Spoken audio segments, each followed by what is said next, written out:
गुरुदेव प्रणाम। साल 2025 वैदिक ज्योतिष के अनुसार पूरे विश्व और भारतवर्ष के लिए कैसा रहने वाला है? श्रीमती बबीता शर्मा ब्रह्मपुरी गाजियाबाद से पूछ रही हैं कि साल 2025 वैदिक ज्योतिष के अनुसार कैसा रहने वाला है, विश्व पर और भारत पर इसका क्या प्रभाव होगा। तो चलिए समझते हैं। साल 2025 विश्व पर बड़ा घातक प्रभाव डालने वाला है। विश्व के लिए शुभ सूचना नहीं है, बहुत अच्छे संकेत नहीं दे रहा है 2025।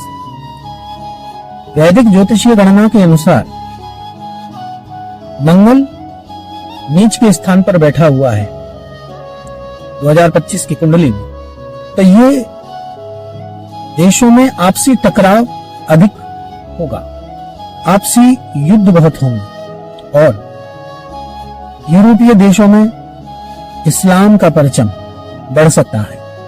एशियाई देशों की बात करें तो बांग्लादेश पाकिस्तान के साथ मिलकर जनवरी 2025 के बाद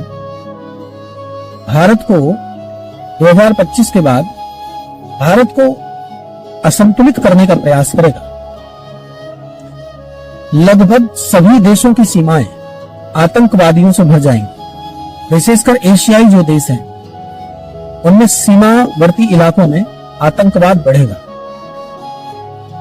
जिससे देशों में शांति की स्थिति बनेगी। चाइना, भूटान, बांग्लादेश, श्रीलंका इनमें अपनी वैचारिक घुसपैठ, आर्थिक घुसपैठ करेगा और प्रयास करेगा कि भारत को असंतुलित किया जाए, कि आर्थिक स्थिति को चुनौती देने का प्रयास करेगा। अमेरिका भारत का नया शत्रु हो सकता है। भारत के विषय में बात करते हैं। भारतवर्ष के लिए कैसा रहेगा?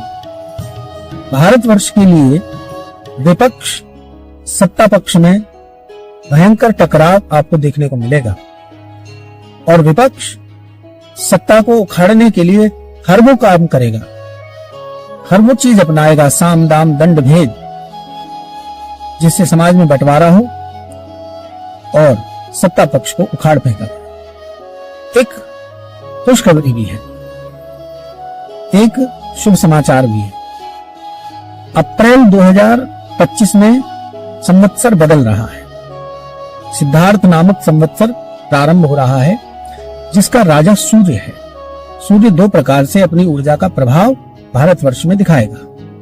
जो सनातनी सूर्य भगवान को ध्याएंगे, उनकी आराधना करेंगे,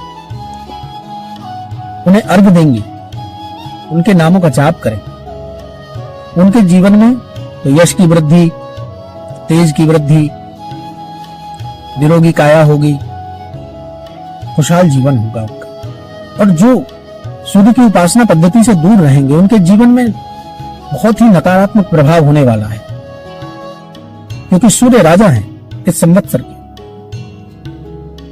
विशेषकर 15 अप्रैल के बाद सूर्य की उपासना अनिवार्य है। ये तो वैदिक कर्मकांड की बात हुई। अब इसका प्रभाव क्या होगा व्यापकता में, व्यापक रूप से सूर्य का प्रभाव क्या होगा? तो यहां शुभ संदेश यह है कि सूर्य राजा है, इसलिए जो लोग भगवा का सम्मान करते हैं, जो लोग ये मानते हैं कि भगवा सनातन का प्रतीक है, ये भगवा कहां से आता है, इसका सूर्य से संबंध क्या है, मैं ऐसा क्यों कह रहा हूं? तो देखिए, पूर्व काल में सूर्य ही भगवान के रूप में पूजे जाते थे। सूर्य को ही परमपिता परमात्मा माना जाता था। सूर्य के बाद अग्नि, कुछ कालखंड के बाद अग्नि को अपना भगवान मानने लगे, तो स्वाहा स्वाहा करके अग्नि में होम करके अग्नि को देवता माना। लेकिन कुछ कालखंड के बाद में उसी अग्नि को भगवा के रूप, क्योंकि अग्नि का रंग भगवा होता है, भगवा के रूप में उसे सम्मान देने। तो सूर्य से भगवा रंग, अग्नि में अग्नि से भगवा रंग वस्त्र। तो मैं कह रहा था कि भगवा का संबंध सीधा सूर्य से, और सूर्य राजा है। इसलिए भारतवर्ष के लिए यह शुभ संकेत है कि जितने भगवा का सम्मान करने वाले सनातनी हैं, भगवा को मानने वाले लोग अथवा जितने हिंदू हैं, वे सब संगठित होंगे, एक होंगे, संरक्षित होंगे, सुरक्षित होंगे